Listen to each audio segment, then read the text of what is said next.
Sœurs et frères, je l'affirme, il y a dans l'Évangile un problème de la richesse avec la richesse. Et la première béatitude annoncée aux pauvres l'atteste aussi. Heureux les pauvres, le royaume des cieux est à eux.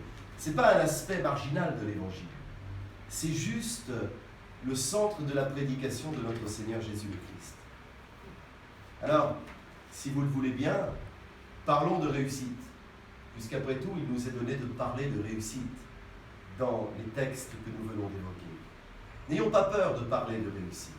Tout le monde veut réussir et lorsqu'on est vieux, eh bien, on va souhaiter la réussite à ses enfants ou à ses petits-enfants.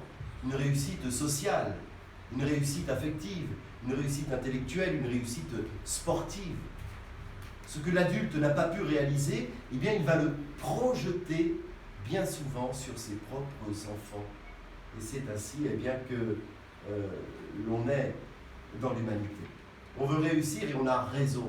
On a parfaitement raison sur ce point-là. Le goût de l'échec, c'est une maladie. On veut réussir parce que c'est inscrit au plus profond du cœur de l'homme, car Dieu lui-même a placé ce désir de réussite dans notre cœur. D'ailleurs, même sans foi religieuse, l'humain peut découvrir eh bien, que la vie, par elle-même, est une réussite fantastique de la matière, bien évidemment, et que l'homme est une invraisemblable réussite du monde vivant. Vous savez, on parlait tout à l'heure dans notre causerie de cette histoire de saint Paul qui parle que les femmes soient soumises à leur mari, mais Dieu ne veut pas de l'homme dominé. Je parle de l'homme et de la femme, bien évidemment. Je parle de l'homme dans son humanité. Dieu ne veut pas l'homme dominé. Il veut sa réussite parce qu'il prépare la Jérusalem céleste, toute constellée de pierres, vous savez, pour reprendre les paroles du voyant de l'Apocalypse. Au regard de tout cela, eh bien, sommes-nous toujours, aujourd'hui, dans le message évangélique? C'est la question qu'il faut se poser. Le Christ, c'est le pauvre par excellence. Il se fait le plus humble des humbles durant sa vie et le plus humble encore lors de sa passion, en endurant la croix au mépris de la honte, ce qui a fait écrire d'ailleurs à l'apôtre Paul: vous connaissez la libéralité de notre Seigneur Jésus-Christ, comment de riche il s'est fait pauvre pour vous. Alors, Jésus a parlé, il a dit à ses disciples précisément que le chemin qu'il prend, ils le prendront eux aussi. Et c'est d'ailleurs une évidence de départ. Inutile de s'embarquer pour l'entreprise chrétienne sans décider un jour ou l'autre de renoncer à tout. Et de fait, eh bien, tous les disciples de Jésus ont connu et connaissent encore une forme ou une autre concrète de la pauvreté. Paul, avant sa conversion, était très riche, mais il était aussi riche de ses certitudes bidons et du droit de tuer qu'il s'était approprié au nom d'un Dieu qui n'était pas Dieu.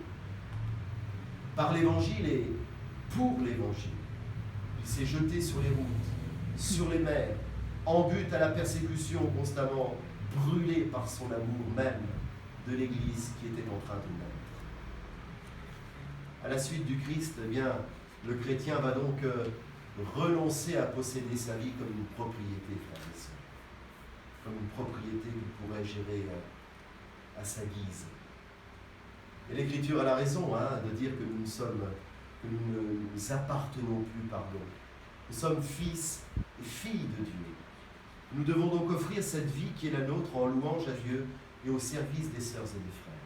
Vous savez, le chrétien n'est pas un rêveur qui, dans son illusion béate, lâcherait des biens limités, mais effectifs pour d'autres, supérieurs et fictifs. Le chrétien sait que la richesse, la vraie, celle du royaume, est entre ses mains. En tout cas, il doit le savoir. Et s'il ne le sait pas, eh bien, il faut qu'un autre chrétien lui dise. L'apôtre Jacques nous dit Dieu n'a-t-il pas choisi ceux qui sont pauvres aux yeux du monde, aujourd'hui, dans la première lecture. Il les fait riches de foi, il les fait héritiers du royaume qu'il a promis à ceux qui l'auront aimé. Alors, à juxtaposer avec la phrase de Paul que je vous citais à l'instant, vous connaissez la libéralité de notre Seigneur Jésus-Christ, comment de riche il s'est fait pauvre pour nous. Sans omettre cette fin de phrase, toujours garder les contextes. afin de vous enrichir par sa pauvreté. » Fin de citation. Sœurs et frères, par la pauvreté volontaire de son humanité, Jésus le Christ nous enrichit de sa divinité. Et l'apôtre, on l'appelle l'évêque aujourd'hui, de même, par la pauvreté de son ministère, souvent décrié, doit enrichir les hommes de la grâce du royaume. Puis vient le sublime passage d'évangile, Ephata. Ephata, ça veut dire ouvre-toi. On le dit au baptême, au moment où l'on met un peu de Saint-Crème, d'huile sainte sur le front du bébé ou de la personne qui se fait baptiser. Ephata, ouvre-toi, ouvrons-nous. Alors oui, ouvrons-nous à d'autres perspectives, à d'autres richesses, à d'autres manières de vivre. En nous ouvrant, nous devenons alors comme le boiteux qui bondit comme un cerf, comme le muet qui pousse des cris de joie, pour reprendre la première lecture. Ephata, c'est l'ordre que nous donne le Seigneur. Vous remarquerez que c'est un conseil donné en forme d'ordre. En effet, il ne nous arrivera rien si l'on ne répond pas à cet appel. Et en disant cela, on ne croit pas si bien dire. Car si l'on ne s'ouvre pas, alors on reste sourd, muet, aveugle, boiteux. Et notre rivière est aussi sèche que notre bouche, et pour finir, que notre âme. Ephata, ouvre-toi à la vie, ouvre-toi à ce monde, ouvre-toi et ne crains pas de t'ouvrir, ne crains pas d'être de ce monde tout en étant au Seigneur. Toi le riche, ouvre-toi, les pauvres, tu les comptes par milliers dans la banlieue proche des palaces que tu fréquentes. Imagine un peu si chacun de tes potes riches, très riches, arrivait dans une vie à faire 100 pauvres en moins. Ephata, ouvre-toi, toi le pauvre, car il y aura toujours plus pauvre que toi. Un riche sans amour, par exemple, sans partage, qui se croit riche mais qui en réalité est plus pauvre que toi, parce que le vrai trésor, c'est l'amour et c'est toi qui le possèdes. Et si tu possèdes cette richesse de l'amour, toi le pauvre, offre-la au riche. Il n'en peut plus d'être pauvre dans son avarice, dans ses vices et dans sa luxure. Ephata, ouvre-toi l'Église. Mais elle ressemble à quoi, cette Église miteuse? À une sorte de rescapée de l'Évangile, sourde, aveugle, muette, boiteuse et sèche. Ouvre-toi au dialogue et au-delà à la pleine communion entre chrétiens. Église pécheresse, Église hautaine, Église trop riche, qui prétend avoir la vérité et qui toise de façon honteuse les autres églises, parfois. La vérité, frères et sœurs, est la suivante: comme il est beau. Comme il est beau, ce vieux habillé en blanc au balcon de Saint-Pierre de Rome, surtout quand il ne nous dit pas trop de conneries qu'on ne lui en fait pas dire. Comme il est so chic, cet archevêque de Canterbury, à condition qu'il ne baisse pas trop les pieds de Sa Majesté la Reine d'Angleterre. Comme ils sont beaux et barbus, ces patriarches orthodoxes, celui de Russie, celui de Constantinople, celui d'Égypte. Moi, je préfère celui de Tataouine-Mézois, même plus joli bas. Ils sont beaux à condition qu'ils ne jettent pas l'anathème sur les chrétiens qui ne sont pas détenteurs de la foi orthodoxe. Comme elle est belle, cette pasteur protestante, surtout lorsque sa robe est un peu longue, à condition qu'elle arrête de nous expliquer qu'il faut que nous devenions tous des docteurs en théologie pour comprendre le message de Christ. Ephata, l'Église, ouvre-toi. L'Église de Jésus, c'est l'Église des pauvres, c'est l'Église une. C'est une Église qui accueille, c'est une Église qui console, c'est une Église qui comprend, c'est une Église qui pardonne.